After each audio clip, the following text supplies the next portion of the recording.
అయ్యా సార్ మీరు పెద్ద చదువు చదువుకున్నారు, మీరు అడిగిన ప్రశ్నకు నేను సమాధానం చెప్తా గానీ నేను అడిగిన ప్రశ్నకు ముందు మీరు సమాధానం చెప్పండి అని అడిగిండు. అడుగు బిడ్డ అని అంటే అడిగిండు. నేను ఆపిన మందల ఎన్ని గొర్రెలు ఉన్నాయో లెక్కబెట్టి చెప్పుని సార్ అన్నాడు సింపుల్ గా. అని అంటే సింపుల్ పని కదా, చాలా సింపుల్ పని. వెనకాల ఉన్న గన్మెన్లను పంపించి వెనకాల ఉన్న పోలీసులను పంపించి టక టక టక టక టక టక టక టక లెక్క పెట్టించిండు.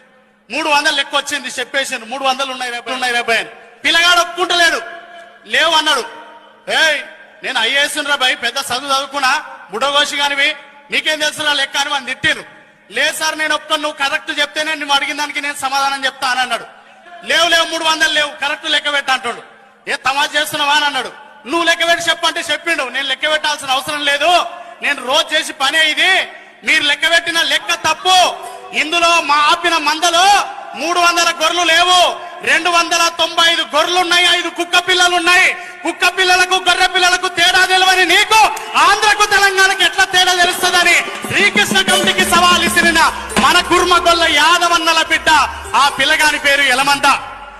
ఎట్లున్నాడు ఎలమంద మన పిల్లగాడు? అంగిలేనొంటిపై